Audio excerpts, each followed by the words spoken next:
నమస్తే. గణేష్ నవరాత్రుల సందర్భంగా ఓ స్పెషల్ గెస్ట్ని మీ ముందుకు తీసుకొచ్చిన. నవరాత్రులు ఏంది, స్పెషల్ గెస్ట్ ఏంటి అని మీరు అనుకోవచ్చు. బట్ కొద్దిసేపు మనం చిల్ అవ్వడానికి, కొంత సీరియస్ సబ్జెక్ట్ మీద మాట్లాడడానికి, సో ఏ రకంగా చూసినా అన్ని రకాలుగా వైవిధ్యభరితమైన ఇంటర్వ్యూ అనుకోవచ్చు మనం. సో తుంగతుర్తి ఎమ్మెల్యే మందుల సామల్ గారు ప్రస్తుతం నా ముందున్నారు. అన్న నమస్తే. నమస్తే రఘు. నమస్తే నమస్తే. శనార్థి. శనార్థులు ఎట్లుంది? సలాం. దంచుతున్నావా? దంచుడే అన్న, దంచుడే. ఏం దంచుతున్నావు? ఎందుకంటే నేను ప్రజాక్షేమమే నా క్షేమం, అందరి క్షేమమే కాంగ్రెస్ పార్టీ క్షేమం. అది ముఖ్యమంత్రి ఆదేశానుసారం, రేవంత్ రెడ్డి గారు ఆదేశానుసారం నేను నా తుంగతుర్తి ప్రజానీకానికి నిండుగా గణపతి మహోత్సవ శుభాకాంక్షలు తెలియజేస్తూ ఉన్నాను. అదేవిధంగా మన తొలి వెలుగు ఇది. నేను రఘు, నీ ఛానల్కు, నీ స్టాఫ్కు, అందరికి కూడా నిండుగా నేను శుభాకాంక్షలు తెలియజేస్తూ ఉన్నాను. నేను ఎట్లున్నావు ఎమ్మెల్యేగా? ఎట్లుంది? 9 నెలలు అవుతుంది కదా, ఎన్నో చెప్పినావు. ప్రజల కోసం కష్టం చేసే దాంట్లో ఇక అంతకంటే తృప్తి ఇంకోటి ఉంటుంది రఘు. నేనైతే అంటే మనం చేయగలుగుతున్నావా, లేకపోతే ఆలకాలు ఇలకాలు మొక్కుడు, లేకపోతే బతిమలాడు? అది నాకు ఒంటిలేదు, నాకు గింటలేదు. అది నాకు రెస్పెక్ట్, మర్యాద ఇచ్చుడు అంతే. ఎందుకంటే మరి పనులు కావాలంటే అందరినీ, మరి మిగతా వాళ్ళని మంత్రులు నేను సార్ సార్ సార్ సార్ అనాలి. అరే వాళ్ళ గౌరవనీయుల మినిస్టర్ గారు ఉన్నారు, మినిస్టర్ గారు మినిస్టర్ స్థాయిలో గౌరవించాలి. అబ్బో ఎట్టి పరిస్థితుల్లో కూడా మనము దిగజారుతి, వ్యవస్థ దిగజారుద్ది. మన రిజర్వేషన్కు ఉన్న అర్థం లేదు. డాక్టర్ బిఆర్ అంబేద్కర్ ఇచ్చిన రిజర్వేషన్కి అర్థం లేదు, కాంగ్రెస్ పార్టీ నాకు ఇచ్చిన టికెట్కి అర్థం లేదు కదా. నేను ప్రజలకు ఏం చేయాలో గది చెప్తా. నిలబడుతున్నావా నిఠారుగా? బాగా చెప్తా. వంగుతున్నావా? అది నాతో లేదన్నా. నేను ఉద్యమంలో ఉన్ననాడే పడేది రాజీనామా వచ్చిన వల్ల, ఉద్యమంలో ఉన్ననాడే నాకు కించెత్తన్న అనుమానం వస్తే పీక్ అవతల పడేది రాజీనామా వచ్చిన వల్ల. కానీ కాంగ్రెస్ పార్టీ టికెట్ ఇచ్చింది, నేను గెలిచి కాంగ్రెస్ పార్టీకి కూడా, నన్ను ఆదరించిన కాంగ్రెస్ పార్టీకి కూడా నేను పేరు నిలబెట్టినా. ఎంత సంపాదించిన 9 నెలల్లో? ఏంటిది రఘు, ఆ సంపాదన వరుస తెలుస్తలేదు నాకు. ఎందుకు చెప్పరాదు? ఎట్లా ఉంటుంది కదా, ఏం సంపాదన నాకు ఎట్లా వస్తాయి? ఏం కమిషన్లో, లేకపోతే టెండర్లో, అదో ఇదో ఏదో. ఇంకా తాడం మా తాడ స్టార్ట్ కాలే రఘు, ఇంకా స్టార్ట్ కాలే. ఏమో నాకు ఒక వాడేమన్నా ఇస్తే 25 ఇస్తే ఇస్తుండొచ్చు ఎవడన్నా, అంతేగాని నేను దేహి అంటూ గాను, ఏమారా అంటూ కూడా గాను. నాకు ఇప్పుడు వస్తుంటే రోడ్ కాంట్రాక్ట్లు, ఆ కాంట్రాక్ట్ ఇంకా రాలే. సిమెంట్ తక్కువ కలిపి, కంకర తక్కువ కలిపి లేనే లేవు రఘు నా తడెక్కడి. మనోనికి టెండర్ ఇస్తే దాంట్లో 10% కమిషన్, 20% కమిషన్ ఏముండదు లే. కానీ నేనైతే నాతోని కార్యకర్తలకు ఈసారి ఏది వచ్చినా కష్టపడ్డ కార్యకర్తలు పని చేయాలని నేను అనుకున్నా రఘు. నాకు ₹1 మిలిగిపోయింది, నాకు ఈ రాకపోయి. ఎందుకంటే కాంగ్రెస్ పార్టీకి ఎప్పటి నుంచో కార్యకర్తలు పనిచేస్తూ ఉన్నారు. ఇప్పుడు ఎస్సీ సప్లాన్ మీద కొంత వర్క్ వచ్చేటట్టుంది. నాకు మొన్న లిస్ట్ తీసుకుంటారు, అది వస్తే మా కార్యకర్తలకు ఇస్తాను నేను బాగా చెప్తా. నామినేషన్ వర్క్ చేసి, ఎందుకంటే వాళ్ళు కూడా పార్టీ కోసం పనిచేసేటప్పుడు వాళ్ళ జేబు ఖర్చు కావాలి. ఆ పని చేస్తే ₹4 మిగులుతాయి. ఎవడైనా కూడా అది. ఇప్పుడు నెక్స్ట్ ఎలక్షన్లకు నువ్వు రెడీ చేసుకోవాలి 10 కోట్లు 20 కోట్లు, మరి ఎట్లా? ఇంకా పొద్దుంది పొలం ఉంది రఘు. అంతేనా? పొద్దుంది పొలం ఉంది. రాజకీయం అంటే ఇప్పుడు అంత ఖర్చు అయిపోయిందిగా. ఇప్పుడు నీకైతే లేదు, రోజు తిరుగుతుంటే బండ్ల పెట్రోల్ కావడి బరువు, బండ్ల పెట్రోల్ కావాలి, చెప్పేది రఘు, కడుపులో పెట్రోల్ పోయించాలి, చెప్పేది రఘు. మోసేటోని గెరక కావడి బరువు, అంతేనా? నాకు గెరక అది కావడి బరువు. ఎట్లా మోస్తున్నా నాకు తెలుసు అంతే. కానీ ప్రజలు నన్ను నిండుగా గెలిపించినందుకు ప్రజలకు కూడా ఒక 35 ఏళ్ళుగా తిరుమగిరిలో జూనియర్ కాలేజీ కావాలని కొట్లాడుతున్నారు వాళ్ళు. ఇవన్నీ చేసిన పనులా? ఇప్పుడు 9 నెలల్లో, ఈ 9 నెలల్లో జూనియర్ కాలేజీ కావాలని కొట్లాడినరు, ఎవరు కూడా దాన్ని శ్రద్ధ పెట్టలే. ముఖ్యమంత్రితో మాట్లాడదాం కూడా ఎవరు చేయలే. కానీ ఇవాళ నేను మొట్టమొదటి అసెంబ్లీ సెషన్లోనే ముఖ్యమంత్రిగా అప్పీల్ చేసిన మాకు జూనియర్ కాలేజీ కావాలని. 15 తారీఖు నాడు, ఆగస్టు 15 తారీఖు నాడు స్వతంత్ర దినం నాడు జూనియర్ కాలేజీ ఓపెన్ చేయడం జరిగింది. అడ్మిషన్లు కూడా ప్రారంభించారు. ఇట్లా బిల్డింగ్ కట్టకుండానే అంటే బిల్డింగ్ తర్వాత శాంక్షన్ ఇస్తారు, కానీ హై స్కూల్లో బిల్డింగ్ కన్వెన్స్ ఉంది, అక్కడ పెట్టించారు. ప్రస్తుతం కాలేజ్ నడుస్తుంది, అడ్మిషన్ స్టార్ట్ అయినాయి. దాదాపు ఇప్పుడు 50-60 అడ్మిషన్ స్టార్ట్ అయినాయి, నడుస్తుంది. తర్వాత గత ప్రభుత్వం ఈ 6 ఏళ్ల కింద 18 చెక్ డ్యాములు శాంక్షన్ అయినాయి ఉమ్మడి నల్లగొండ జిల్లాకు. అదే మా బిక్కేటి మీద 5 చెక్ డ్యాములు శాంక్షన్ అయినాయి. 4 ఏమో అవతల ప్రభుత్వంలో వచ్చింది, కానీ నేను నా సొంతంగా ఒకటి ఆఫీసర్ని పట్టుకొని తిప్పలు పడి ఒకటి తెచ్చిన. అన్నీ కొట్టుకపోతే 3 సార్లు కొట్టుకపోయినాయి ఏరు వచ్చి. ఇన్ టైంలో కంప్లీట్ చేయలే. అదే ఒక C5 కాంట్రాక్టర్ అయినా కూడా ఏం చేయాలరా దేవుడు అనుకొని ఇక నేను ఎమ్మెల్యే కాకపోతున్నా, ఈ పూర్తి కాకపోతే అనుకున్నా. కానీ అలా ఆ వదిలిపెట్టిపోయిన చెక్ డ్యామ్ మొత్తం కూడా కంప్లీట్ చేయడం జరిగింది. అది అక్కడ పాల సముద్రంలాగా పొంగుతూ ఉంది. ఎన్ని చెక్ డ్యామ్లు? 5 మన గౌరవనీయులు మా ఇరిగేషన్ మినిస్టర్ ఉత్తమ్ కుమార్ రెడ్డి గారి గ్రామంలో కూడా ఒక చెక్ డ్యామ్ ఉంది, అది కూడా కంప్లీట్. గతంలో కట్టినాయి నువ్వు ఓపెన్ చేసినావా లేకపోతే నువ్వే? వీళ్ళు వదిలిపెట్టిపోతే వీళ్ళు మధ్యలో వదిలిపెట్టిపోయినరు, పైసలు తీసుకున్నారు, కమిషన్లు తీసుకున్నారు, అన్నీ వదిలిపెట్టిపోయినరు. వదిలిపెట్టిపోతే నేను ఒక అనుభవం ఉన్న కాంట్రాక్టర్ పిలిచి నీకు నేను ఎట్లా బిల్లు ఇప్పిస్తా కానీ పెట్టమంటే ఇంతవరకు గవర్నమెంట్ ఇచ్చి రూపాయి తీసుకోకుండా ఆయన సొంత డబ్బులు ఖర్చు పెట్టి అది కంప్లీట్ చేసిండు. ఆయన పేరు రామ్మోహన్ రెడ్డి, ఆయనది వరంగల్ జిల్లా, మా పక్కన తుంగతుర్తి పక్కనే ఉంటుంది ఆయన ఊరు కూడా. కానీ బ్రహ్మాండంగా చేసిండు. వారికి కూడా ఈ సందర్భంగా ధన్యవాదాలు తెలియజేస్తాను నేను రామ్మోహన్ రెడ్డి గారికి. ఇసుక దోడుతున్నావా అన్న? ఎక్కడిదన్నా? ఎవడు దోడుతుండు, ఎవరు లారీ? నాకు హామీ ఇచ్చిన రోజు గిలాస. ఇంకొక మాట అంటే నాకే మెసేజ్ పెడుతుంటారు. ఇంకొక మాట చెప్తున్నారు, రఘుకు పెట్టు. నేను ఇప్పుడు కూడా అదే అది గెలుపుతారు. నాకు వీడియోలు పెడుతున్నారు, లారీలో వీడియోలు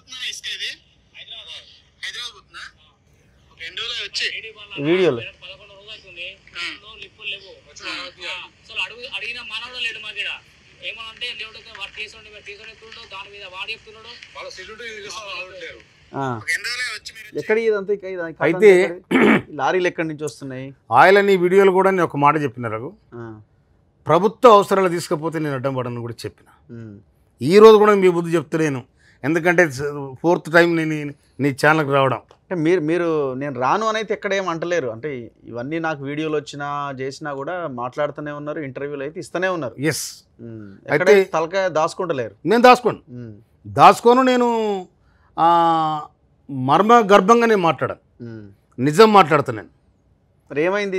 ఇలా బిక్కేరు మీద చెక్ డ్యామ్లు అయినాయి. నేను ప్రభుత్వానికి కూడా విజ్ఞప్తి చేసిన, ముఖ్యమంత్రి గారికి అందరికి కూడా చెప్పిన, మీరు బిక్కేరు తెరువు రావద్దు, బిక్కేరు వాగు తెరువు రావద్దు. దాంట్లో దోష ఇసుక కూడా తీయలేదు. ఇప్పుడు తీస్తలేరా? మరి తీస్తలేము. వాగులు అసలు అందులో ఎవరు రారు కూడా. ఇంతకుముందు ఉండేనా? ఇంతకుముందు మొత్తం ఇప్పుడు నువ్వు లారీలో చూసినావు కదా, అంతకంటే ఎక్కువ. ఇప్పుడు ఒక్క లారీ లేదన్నా? ఒక్క లారీ అసలు అవ్వబడితే కూడా ఇవాడ ఆ ట్యాంకర్లో అవ్వబడిగా ఎవడు అవ్వబడు కూడా నాకు తెలుసు. మరి ఈ లారీలు ఎక్కడి? ఇది పెద్దేరు అంటే మూసి వంగమర్తి కాడ బ్రిడ్జ్ కట్టారు.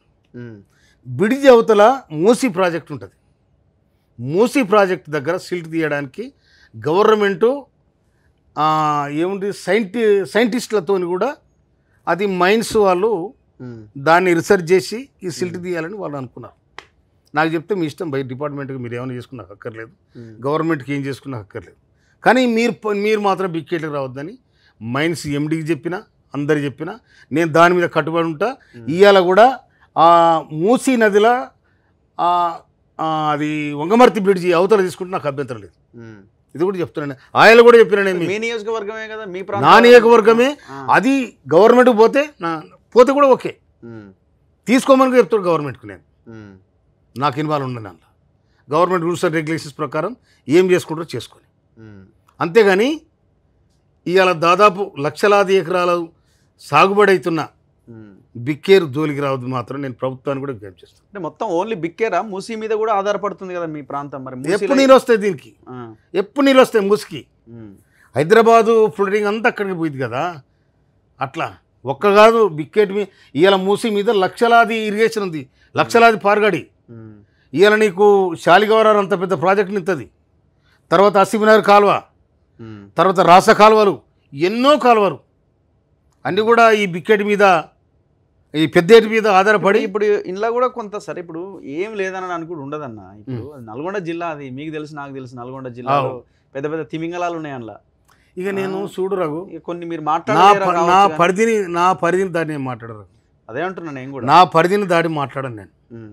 ఇవాళ ప్రభుత్వంలో ఉన్నాం, ప్రభుత్వ అవసరాలు తీసుకోమని నేనే చెప్పిన. నేను ఇవాళ కూడా నీ ముందు చెప్తాను, నీ ఛానల్ చెప్తున్నా, నేను ప్రజలకు కూడా చెప్తున్నా. నేను ఏది మన తొలి వెలుగు సరే ప్రభుత్వ అవసరాలకు పోతుందా సొంత అవసరాలకు పోతుందా అన్నది అది డిపార్ట్మెంట్ చూసుకోవాలి. అదే అంటున్నా, డిపార్ట్మెంట్కు లాస్ వచ్చే కార్యక్రమం చేస్తే డిపార్ట్మెంట్కి కూడా ఎగబడతా నేను. డిపార్ట్మెంట్కు ఒకవేళ మైన్ ద్వారా రావాల్సిన రాబడి తీసుకోవడానికి మనకు అభ్యంతరం లేదు, తీసుకోమని కూడా చెప్తాను అట్లా రఘు. ఇంకా అందులో ఇంకా వేరే క్వశ్చన్లు ఎవడన్నా చూపెట్టుకొని ఎవడని చేసుకొని మందుల సామేలు ఇసుక తీస్తుండు, అది తీస్తుండు, ఇది తీస్తుండు. ఎందుకంటే ఇది తుట్టుకు అంటే ఆడ ఉత్తగా నీటికి వస్తుంది, ఆడ ఉత్తగా నీటికి వస్తుంది. అవునా, ఇవన్నీ వస్తాయి. ఇది కామన్ అయిపోయింది, దీనికోసం నేను పట్టించుకోవచ్చు. ఇప్పుడు సరే అదొకటి. ఇంకొకటి మీ మీద వస్తున్న ఎలిగేషన్ ఏంటంటే ఆయన బీఆర్ఎస్ పార్టీలోనే తీసుకుంటుండే మొత్తం అన్ని ధర్నాలు కూడా చేసినట్టు కదా, ఆ ఊర్లో ఈ ఊర్లో ఏదో అక్కడక్కడ మీ పార్టీ వాళ్ళే, కాంగ్రెస్ పార్టీ వాళ్ళే. ఎందుకు వాళ్ళనే తీసుకుంటున్నావా? ఎందుకంటే పాత వాళ్ళనే తీసుకొని పక్కన పెట్టుకుంటున్నారా? అసలైన కాంగ్రెస్ వాళ్ళని దూరం పెట్టేస్తున్నారా మీరేమన్నా? అట్లేమన్నా చేస్తున్నారా? కాంగ్రెస్ పార్టీ కార్యకర్తలకు నేను గెలవలే. నాకు ఒక వ్యక్తిని గౌరవించే తత్వం ఉన్న మనిషిని నేను. కాంగ్రెస్ పార్టీ టికెట్ ఇచ్చినప్పుడు ఆ కాంగ్రెస్ కార్యకర్తను గౌరవించే తత్వం నాకున్నది. ఎవరిని నేను దూరం పెట్టలే. ఓకే, ఎవరిని నేను దూరం పెట్టలే. కానీ నా నెత్తి మీద చేయి పెడతానంటే నేను కాలు పెడతా. ఓకే, అట్లా ఉంటుంది పరిస్థితి. అంతా నెత్తి మీద చేయి పెట్టిన వాళ్ళేనా వాళ్ళు?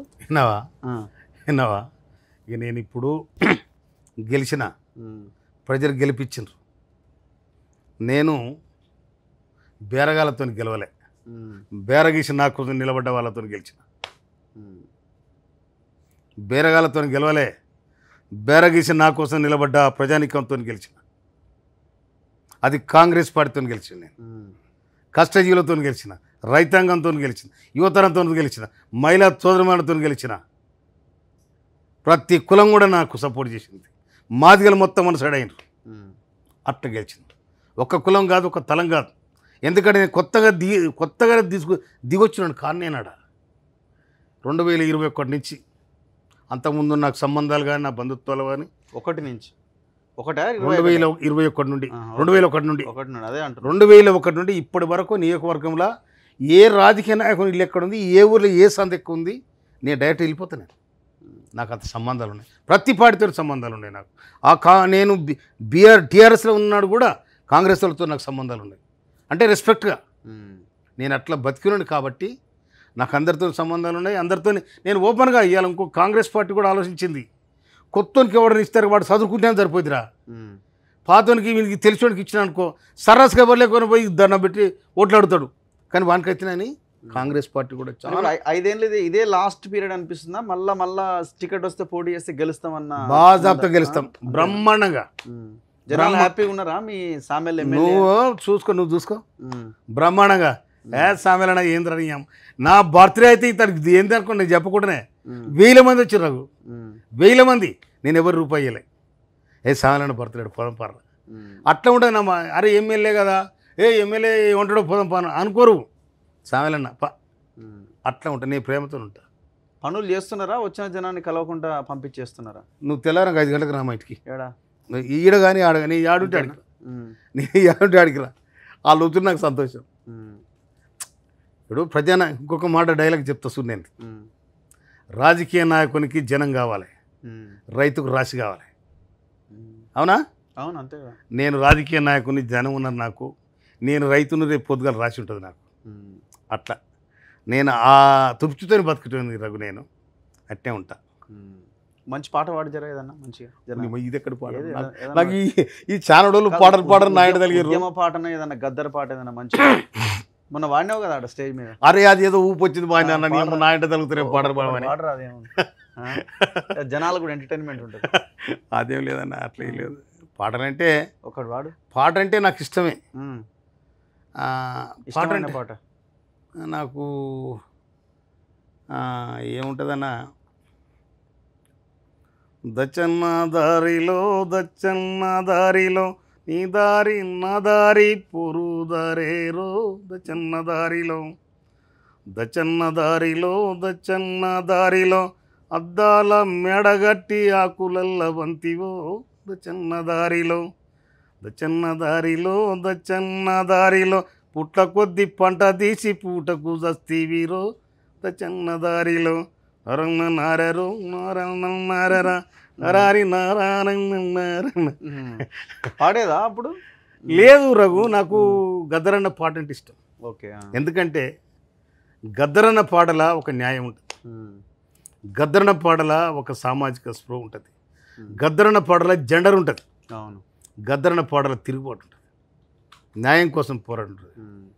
ఆయన ఎవరు మన శంకర్ రాశను మా భూములు మాకేనని మరలబడ్డ రాగమా తిరగబడ్డ గానమా. ఇది ఈ 3 వచనాలే ఎంత మీనింగ్ ఉందో చూడండి. మా భూములు మాకేనని మరలబడ్డ రాగమా తిరగబడ్డ గానమా కదా. అవును. ఆ పోరాటం ఈ వర్డ్తోని ఉవ్వెత్తున ఎగిసిపడిన సందర్భాలు ఉన్నాయి. ఇప్పుడు ఏంది ఆంధ్ర తెలంగాణ సెంటిమెంట్ మళ్ళా తీసుకొస్తున్నా? అంత అవుతుంది అది. కౌశిక్ రెడ్డి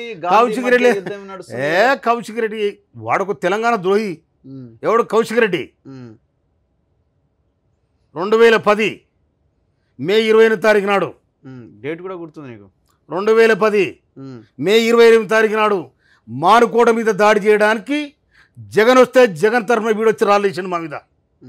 ఆయన మేము ఆటో తీసుకొని పోతే మా ఆటో నలగబెట్టారు.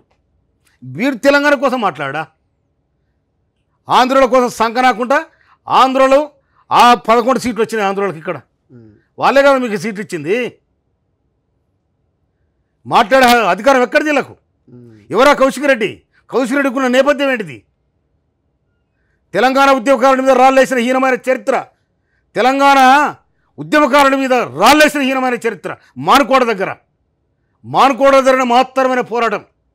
ఆ పోరాటంలో ఏమన్నా దొంగ ఇవాళ కాంగ్రెస్ పార్టీని కానీ రేవంత్ రెడ్డి ముఖ్యమంత్రి గారిని కానీ విమర్శించే హక్కు కానీ నైతిక హక్కు కూడా అతనికి లేదు.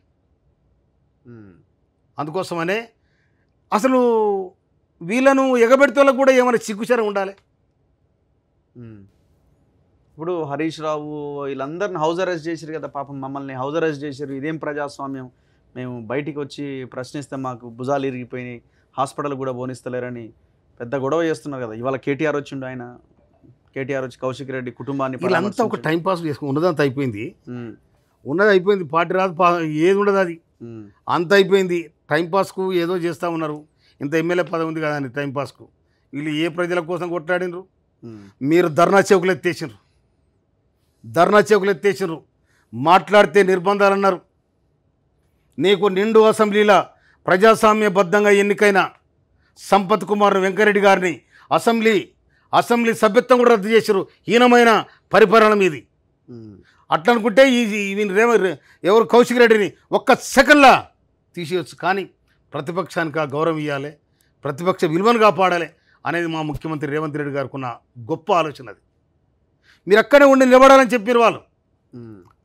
ప్రతిపక్షంగా మీ పాత్ర, మిమ్మల్ని ఎలగొట్టాం, మిమ్మల్ని బయటికి పంపాం, మార్షల్స్ని పెట్టి బయటికి పంపాం, మీరు అట్టే ఉండాలి, మేము మాట్లాడుతున్నాం, 10 ఏళ్ళుగా మీరు ఏం చేసినా సమాధానం చెప్పాలని రేవంత్ రెడ్డి గారు ముఖ్యమంత్రి గారు మాట్లాడితే సమాధానం లేదు వాళ్ళకు. ఇవాళ గాదాన్ని పట్టుకొని గాజులు మటలు చీరలు పంపిస్తాం, చీరలు సిగ్గుచరం ఉండాలి మనం మాట్లాడటానికి. చీరలు గాజులు ఏంది ఇది? అదేనా మొగోడు మాట్లాడాల్సిన విషయం? అవునా? ఆడపిల్ల గౌరవప్రదం అది. ఆ చెల్లెకు గాజులు, ఆ చెల్లెకు బొట్టు, ఆ చెల్లెకు తిలకం వాళ్ళకు గౌరవాన్ని పెంచేది, వాళ్ళ ఆత్మధైర్యాన్ని పెంచేది. అది అటు హీనంగా నువ్వు చూపెడతావా? చెప్పుల్సిన కొడతారు రేపు. కేటీఆర్ అంటుండు కదా రేవంత్ రెడ్డి చిట్టి బుల్లబ్బా ఇట్లాంటి వాళ్ళని మస్తు చూసిన ఏంది నువ్వు నీ కథ ఏంది నీ వ్యవహారం ఏంది అంటుండగా ఆడ చూసిండట ఆయన ఆడ చూసిన చూడాలి అమెరికాలో చూపించిండా ఆస్ట్రేలియాలో చూపించిండా కేటీఆర్ కూడా లీడరానా ఏంది అది ఏం కేటీఆర్ లీడరా వర్కింగ్ ప్రెసిడెంట్ కదా ఏ వర్కింగ్ ప్రెసిడెంట్ ఏడంగా వర్క్ చేస్తూ ఏడ వర్క్ చేస్తున్నా ఆయన కేటీఆర్ తర్వాత ఆయనే కదా లీడర్ ఏడ వర్క్ చేస్తుండు ఇంకా భ్రమలలో ఉన్నారు అందుకోసమనే మీకు ఇంతలా సిపాయిలు కదా ఒక్క పార్లమెంట్ సీట్ రాలే దాంతో తల ఉంచుకోవాలి ఇంకా ఒక్క సీట్ రాలే పార్లమెంట్ ఎందుకో చెప్పాలి సమాధానం పోయినసారి సారు కారు పదారను సారు కారు పదారు పదారు ఎక్కడబా సారు ఎక్కడబా కారు ఎక్కడబా అన్నీ అయిపోయాయి ఇప్పుడు గుండు సున్నయింది ఇంకా ఆడ మీరు మీ తిప్పలవాడు ఎవరు మీ తిప్పలు చూసేది ఎవ్వలేరు అంత అయిపోయింది మంచిగానే గట్టిగానే ఫైట్ చేస్తారు కదా రోడ్ల మీదకి వస్తున్నారు ఏడ మూమెంట్ ఉంటే అడిగి పోయి హరీష్ రావు అయితే అన్నీ తానే చూస్తున్నాడు కదా హరీష్ రావు కేటీఆర్ వీళ్ళిద్దరు పంజం పడుతారు ఎవరి మీద కేసీఆర్ మీద అధ్యక్షుడు నువ్వు ఉంటే ఉండి పీకవని కేసీఆర్ అంటారు వీళ్ళు ఎవరు హరీష్ రావు నువ్వెట్లా వస్తావా అని కేటీఆర్ అంటుండు నేను మయ్య కొడుకు నువ్వు అల్లునివి అక్క కొడుకో చెల్లె కొడుకో నేను నికరాసు కేసీఆర్ కొడుకు నేను వారసత్వంగా నాకు రావాలి ఏమైనా వస్తే వర్కింగ్ ప్రెసిడెంట్ అది అసలు ప్రెసిడెంట్ నేనైతా నువ్వెందుకు అంటూ కనుక అలా పంచేది వాళ్ళకే ఉంది వీళ్ళందరూ మించి ఇక లంగ లెక్కలు చేసో మంచి చెడో ఏమైనా చేసి అయిపోయి లేవలే చెప్పడం వీడొక తలిగిండు ఎవరు కౌశిక్ రెడ్డి ఏదైనా లోలి చేసి స్టేట్ లెవెల్లో కౌశిక్ రెడ్డి అన్నట్టు అనిపించుకోవాలని అనుకో గోసం ఉంది కానీ అది ప్రజలు లెక్క తూతూ అంటారు రియల్ ప్రజలు మహిళలు కేసీఆర్ ఎందుకు బయటకు వస్తలేడు అస్సలు ఏం మాట్లాడతలేడు చాలా ఇష్యూస్ వచ్చినాయి మన వరదలు వచ్చినాయి మాటలు లేవు ఏ సమస్య ఆయన కూడా ఆశోదుకున్నట్టు ఆయన క్యాబినెట్ హోదాతో చెప్పేది నువ్వు అపోజిషన్ లీడర్ కదా చెప్పేది ముఖ్యమంత్రి తర్వాత ప్రతిపక్ష నాయకులు డిగ్నిటీ అసెంబ్లీ చరిత్రలో ఉంటుంది అసెంబ్లీలో అవును అట్లా ఉంటుంది కానీ కేసీఆర్ కూడా ఆశోదుకున్నట్టు ఇది పార్టీ ఉండేది కాదు పోయేది కాదు ఇతను వాడొక దిక్కు ఈడొక దిక్కు పాపం మన కవితమ్మ వచ్చింది జరిగి ఆమె కూడా సలబడది ఈ జరిగిన కేసీఆర్ కూడా జర నిమలపడ్డా అనుకో రెస్ట్ తీసుకుంటున్నాడు ఆ కవితమ్మ జైల్లో ఉన్న రోజులు పాపం తిప్పలు పడ్డాడు ఏమో పోతేమో కథనో పోకుంటే ఏం కథనో అనుకొని అటు ఇటు ఏం చేసారు ఆ ఢిల్లీలో పోయినారు ఏం చేసారు ఆ అమ్మాయిని అయితే తీసుకొని వచ్చారు కవితను ఇక ఆ కవిత వాళ్ళు ఏం చేస్తారో కానీ ఇప్పుడు ఇలా పంచాయతీ ఇట్లా ఉంది కనుక ఆయన బయటకు వచ్చే పరిస్థితి ఎక్కడిదిగా అంతేనా ఏమో మీరేమన్నా తప్పులు చేసుకుంటూ పోతే ఆయనకి అడ్వాంటేజ్గా మారుతుండొచ్చు ఏమిటికి రైతుల సమస్యలు రుణమాఫీలు ఈ రైతు బంధు ఇంకీలేదు ఇట్లాంటివన్నీ తెర మీదకి వస్తాయి కదా బాగా చెప్తానండి ఏ సాంకేతిక పరమైన సమస్యలు ఉండడం వల్ల దాదాపు 60% దాదాపు 18,000 కోట్ల రూపాయలు ఇవాళ రైతులకు పోయినాయి రుణమాఫీ ఇంకా తక్కువ బ్యాలెన్స్ ఏతుందో అన్నీ కూడా ఇవ్వడానికి ఏఈఓకు ఇన్ఛార్జ్ ఇచ్చింది పోయి ఆ ఇంటికి పోయి ఆ రైతు పరిస్థితి ఏంది ఎక్కడ ఆగిపోయింది ఎందుకు ఆగిపోయింది నువ్వు దాని మీద సరైన రిపోర్ట్ ఇవ్వాలని అగ్రికల్చర్ డిపార్ట్మెంట్కి ఇవ్వాలని చెప్పి అగ్రికల్చర్ ఎక్స్టెన్షన్ ఆఫీసర్ ఏఈఓను ప్రతి ఇంటికి పంపిస్తుంది గవర్నమెంట్ అంతలో ఈ వరదలు వచ్చిన వల్ల ఇది ఉంది తప్పకుండా ప్రతి మనిషికి కూడా ఈ రుణమాఫీ చెందుతుంది రైతు బంధు వస్తుందా అందరికి వస్తుంది ఎందుకు రాదు రైతు బంధు వస్తుంది ఎందుకు రాదు ఏమో ఇంకా ఏం సీజన్ స్టార్ట్ అయిపోయి మరి ఇంకా పడతలేదు ఈ పాటికి పడాలి కదా సీజన్ స్టార్ట్ అయిందిగా ఏం సీజన్ స్టార్ట్ అయింది రైతు బంధు ఇప్పుడు నువ్వు వేలే వర్షం వేస్తే అదే అంటున్నా మరి అది రావాలిగా పైసలు రైతు బంధు ఇప్పుడు ఈ రుణమాఫీ ఇంపార్టెంట్ కదా ఇప్పుడు రుణమాఫీ అనేది ఎజెండాలో పెట్టింది కాంగ్రెస్ పార్టీ ఎన్నికల మేనిఫెస్టోలో పెట్టిన విధానం ఇది రాహుల్ గాంధీ గారు అంత పెద్ద జాతీయ నాయకుడు ఆయన పెట్టినప్పుడు మరి ఆయన మాటను కూడా మనం రైతులకు ఇచ్చిన మాట నిలబెట్టడానికి అధికారంకి వచ్చిన ప్రభుత్వం ఆ పని చేయాలి కదా ఫస్ట్ అయితే అందుకోసం డోంట్ వరీ కాంగ్రెస్ పార్టీ మంచిగుంది రేవంత్ రెడ్డి గారి పాలన మంచిగుంది ఇక అవతల రాళ్ళో పోలో ఏదో అంటారు కానీ రేవంత్ రెడ్డి గారు ఏం చేసిరు ఇప్పుడు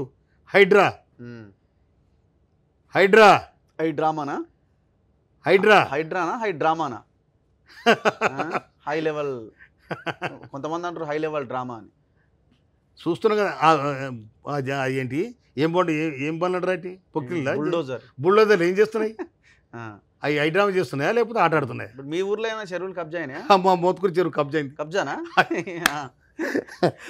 ఎవరు కట్టిరు, ఏం కట్టిరు? ఎనడో అది మనకు తెలియదు. మా పురుషోత్తరెడ్డి గారు అయితే మూల మూసేసిండు, పోతన కళామందిరం కట్టాలని. ఆయన సొంతానికి కాదు అది. Okay okay. మా గౌరవ ఏది కీర్తిశేషులు పురుషోత్తరెడ్డి గారు మాజీ మంత్రి, రావణపేట ఎమ్మెల్యే, వారు పోతన కళా భవన్ కట్టాలని ఆ చెరువు ఒక మూల దాన్ని సదును చేసిండు. దాంట్లోనే నేను అమరవీరుల స్మారక స్తూపంగా తెలంగాణ అమరవీరుల స్మారక భవనం కట్టాలని మా మంత్రి వెంకరెడ్డి గారు కూడా చెప్పినాను. మరి ఇప్పుడు ఎఫ్టీఏలో ఉన్నది అది. ఓకే. ఇప్పుడు ఎట్లా మరి మరి ఇంత మాట్లాడుతున్నారు, ఏమైనా ఉందా? ఏమన్నా కొసలో అన్న మంత్రి పదవి ఛాన్స్ ఏమన్నా అవకాశం తప్పకుండా కొట్లాడుతాం. మంత్రి పదవి కావాలని లిస్టులు ఉందా? మా మాదిగల కావాలని కొట్లాడుతున్నాం బాజాప్తా. ముఖ్యమంత్రి గారు కూడా చెప్పినా, ముఖ్యమంత్రి గారికి అప్లికేషన్ ఇచ్చిన నేను, నాకు కాకుండా ఎవరికి ఇవ్వండి కానీ మా మాదిగలకి ఇవ్వాలి. 6లో 1 ఇవ్వాలా? 6లో 1 ఇవ్వాలి బాజాప్తా. ఈ మధ్య మేము కూడా పోయి రాహుల్ గాంధీ కలుస్తాం, రేవంత్ రెడ్డి గారు చెప్తాం, తదితర మంత్రివర్గానికి అందరూ చెప్తాం, మా మాదిగల నికరసైన మాదిగలకు మాకు మంత్రి పదవి ఇవ్వాలని. అట్లా ఉందా ప్రపోజల్ లిస్టులు? ఉందా? ఉంటుంది తప్పకుండా. కాంగ్రెస్ పార్టీ హరిజనుల గిరిజనులు ఆదుకున్న పార్టీ కాంగ్రెస్ పార్టీ. ఒకనాడు కాంగ్రెస్ పార్టీ ఇందిరాగాంధీ రాజ్యంలో హరిజన మహాసభలు పెట్టి భూములు పంచింది, ఇల్లు కట్టించింది, హాస్టల్ పెట్టించింది, అన్నీ ఆదుకున్నదే కాంగ్రెస్ పార్టీ ఇందిరమ్మ రాజ్యం. కానీ ఇవాళ కూడా ఇందిరమ్మ రాజ్యంలో డైనమిక్ ముఖ్యమంత్రి రేవంత్ రెడ్డి గారు. మాకు డైనమిక్ ముఖ్యమంత్రి, ఒక సామాజిక కోణంలో ఆలోచించే ముఖ్యమంత్రి. సామాజిక కోణం అనే ఒక సందర్భం మన సాకల ఐలమ్మ వర్ధంతి జరిగింది. సాకల ఐలమ్మ వర్ధంతి జరిగితే గత ప్రభుత్వం సాకల ఐలమ్మ మాట ఎత్తిన పాపన పోలేవారు. కానీ సాకల ఐలమ్మ తెలంగాణ సాయుధ రైతాంగ పోరాటంలో కొంగు నడుముకు చుట్టి గొడవలు చేతబట్టి దొరలకు, జాగీర్దారులకు, రజాకారులకు వ్యతిరేకంగా పోరాటం చేసిన సాకల ఐలమ్మ నామకరణం ఇవాళ కోటిలో ఉన్న యూనివర్సిటీకి, మహిళా యూనివర్సిటీకి సాకల ఐలమ్మ మహిళా యూనివర్సిటీ అని పేరు నామకరణం చేసింది. సామాజికంగా ఆయనకు అవగాహన అంటా లేనట్ట. అందుకోసం మా మాదిగల పట్ల కూడా వారికి పూర్తి స్థాయిలో అవగాహన ఉంది. తప్పకుండా రికమెండ్ చేస్తారు మా రేవంత్ రెడ్డి గారు కూడా. మీరు ఉంటారా ఒకవేళ మాదిగలకి ఇవ్వాలని? అవకాశం వస్తుంటుంది. నేను అనుకుంటా అవకాశం. నల్గొండలో కొంతమంది లీడర్లు అంటారు, ఏ సామెల్ని నేనే గెలిపించినా. అరే వాళ్ళు దండం పెడతా భయ్, గెలిపిస్తే దండం పెడతా, గెలిపించినందుకు దండం పెడతాను అందరికి. నన్ను గెలిపించి ఓట్లు వేసిన వాళ్ళకు, నేనే గెలిపించిన అన్నోళ్ళు వాళ్ళకు కూడా దండం పెడతా. మంత్రి పదవి రావాలని ఎందుకు అనుకుంటారు? గెలుచుడే ఎక్కువ. మంత్రి పదవి ఇచ్చే వాళ్ళ చేతులు లేదు, అధిష్టానం చేతులు ఉంటుంది అది. అంతేనా? మంత్రి పదవి మనం పోయి తెచ్చుకుంటే ఓటేసి 100 రూపాయలతో ఓటేసినట్టు కాదు కదా. అది అధిష్టానం. సోనియా గాంధీ, రాహుల్ గాంధీ, ఖర్గే, కేసీ వేణుగోపాల్, రాష్ట్ర ముఖ్యమంత్రి వర్యులు, రాష్ట్ర సీనియర్ మంత్రులు అందరితో డిస్కస్ చేస్తారు కదా, చేసినాకనే ఇస్తారు కదా. అట్లా ఇప్పుడు నల్గొండలో ఆల్రెడీ 2 రెడ్లకే ఇచ్చారు, ఉత్తమ్ కుమార్ రెడ్డి, వెంకటరెడ్డి. వాళ్ళకి ఇస్తే మాకు కూడా మాది కోటి ఏమని అడుగుతాం. అదే అంటున్నా. యానని అదే మా కోట ఉండగా మా కోట ఉండాలి, మాకు కూడా అవకాశం ఇవ్వాలి. సామాజిక వర్గాలకు ఇచ్చినప్పుడు మాదిగలు ఇంత పెద్ద జనాభా కలిగిన, ఈ రాష్ట్రంలో ఇంత పెద్ద జనాభా కలిగిన మాదిగలకు మంత్రివర్గంలో పోయిన మంత్రివర్గంలోనే కేసీఆర్ మంత్రివర్గం మాదిగలు లేడు. కానీ మాదిగలను తిరుగుబాటు చేసారు, గట్టిగా వేసారు. కానీ ఈసారి మేము కూడా అప్పీల్ చేస్తాం. కాంగ్రెస్ పార్టీ సామాజిక కోణంలో ఆలోచించే పార్టీ, ఏక వ్యక్తి పార్టీ కాదు, అది ఒక జాతీయ పార్టీ. 139 సంవత్సరాల చరిత్ర కలిగిన పార్టీ. ఒక జగ్జీరావును చూసింది, ఒక హనుమంత్ షిండేని చూసింది, పెద్ద నాయకులను తయారు చేసింది, ఒక వెంకటస్వామిని చూసింది. ఇటువంటి వాళ్ళని తయారు చేసిన పార్టీ కాంగ్రెస్ పార్టీ. అందుకోసమనే మాదిగల కూడా అవకాశం వస్తుంది. నేను ప్రయత్నం చేస్తురుగా, ఇంకో 3వది కూడా మాకే కావాలని తిరుగుతురుగా మరి కొంతమంది. ఎవరు? మీ నల్గొండలో మొత్తం కావాలని కూడా తిరుగుతారు. వద్దనవా కానీ ఎవరైనా తీసుకొని మాది మాకు ఇస్తే అయిపోయాయి. ఎవరితో నాకెందుకు పంచాది, మాకెందుకు పంచాది? మంత్రివర్గంలో మాదిగల గనక మంత్రి పదవి ఇస్తే మాదిగలు మీకు పెళ్లి దప్పులే కొడతారు, బాజాప్తా ఖచ్చితంగా అవుతుంది. ఇప్పుడు వర్గీకరణ అయ్యేదా తెలంగాణలో? ముందే చేస్తా అని రేవంత్ రెడ్డి అంటున్నారు, మరి చేసేటట్టున్నారా? ఏదో కమిటీ చేసినట్టున్నారు. ఉత్తమ్ కుమార్ రెడ్డి గారు అధ్యక్షతన కమిటీ చేసినారు. ఆ కమిటీ కూడా నేను నిండుగా స్వాగతం చెప్తా ఉన్నా. నేను ఖచ్చితంగా అది రేవంత్ రెడ్డి గారు నిండు సభలో చెప్పారు కాబట్టి, వారు కూడా సామాజిక కోణంలో ఆలోచిస్తారు కాబట్టి ఒక వర్గం చూస్తూ వెనుకబడిపోతే కూడా ప్రభుత్వం మళ్ళీ అల్టిమేట్గా ఉపకులాలకే లాభం జరగాల. జరుగుతాయి, వీని జరుగుతాయి, వాని జరుగుతాయి, అంత జరుగుతాయి. ఇంకోటి తెలంగాణ విడిపోయింది, అన్నదమ్ములాగా విడిపోయినాం, అవునా? ఆయన బాగా ఆయన తీసుకుని ఈయన బాగా తీసుకుని, ఇది కూడా వర్గీకరణ కూడా ఎవరి భాగం వాడు తీసుకొని అన్నదమ్ములాగా కలిసి ఉండదు, తప్పేం కదా? అంతే, ఎవరి భాగం వాళ్ళు తీసుకోవాలి, ఎవరికి వచ్చే వాటా తీసుకోవాలి. కొలువా లేకపోతే ఏదన్నా రాని ప్రభుత్వం నుంచి ఏమి వచ్చినా కూడా ఎవరికి రావాల్సిన కోట వాళ్ళు తీసుకోవాలి, అన్నదమ్ములాగా కలిసి ఉండాలి. రిజర్వేషన్ విధానంలో ఉన్నాం మనం అందరం కూడా. అది కూడా కాంగ్రెస్ ఇచ్చిన రిజర్వేషన్ అది. ఆనాడు మహనీయులు అందరినీ కూడా డాక్టర్ బిఆర్ అంబేద్కర్ ఒప్పించి మెప్పించి, ఆనాడు మహనీయులు ఇవాళ గానికి ఏమైనా వస్తారు అడ్డం పడే కార్యక్రమం ఉంటుంది, కానీ ఆనాడే పెద్దోళ్ళు జవహర్లాల్ నెహ్రూ వాళ్ళందరూ కూడా ఈ సామాజికంగా ఇది జరగకపోతే సమాజానికి నష్టం జరుగుద్దని పెద్ద గొప్పగా ఆలోచించి ఆనాడే రిజర్వేషన్ కల్పించారు. కనుక ఆ రిజర్వేషన్ గొప్పతనాన్ని కూడా కాంగ్రెస్ పార్టీకి కాపాడు తప్ప ఇంకెవరు కాపాడు. Thank you very much Samuel గారు. నమస్తే అన్న. థ్యాంక్ యూ, కలుద్దాం. నమస్తే. మంచిగా చూసుకోండి నియోజకవర్గాన్ని. తప్పకుండా మమ్మల్ని కూడా మంచి చూడాలి, మమ్మల్ని కూడా మంచి చూడాలి. మాకు ఇట్లాంటి వీడియోలు రాకుండా చూడాలి మీరు ఏదేమైనా. అరే ఎవడో పెడతానన్నా, ఉరికినోడు కానీ నేను ఉరుకుతానా అన్న? ఎవడో ఉరుకుతాడు, ఆడికి ఎందుకు ఉరుకుతున్నో తెలియదు నాకు, కానీ నేను ఉరకను వానంట. నేను ఎక్కడ ఉరకాలో అక్కడ ఉరుకుతాను. మీరైతే నిజాయితీగానే ఉన్నారంట. 100% బాగా చెప్తా. Okay, thank you very much. నమస్తే. నమస్తే. సో ఇది మందల సామెల్ గారితో స్పెషల్ ఇంటర్వ్యూ. చూస్తూనే ఉండండి మన తొలి వెలుగు.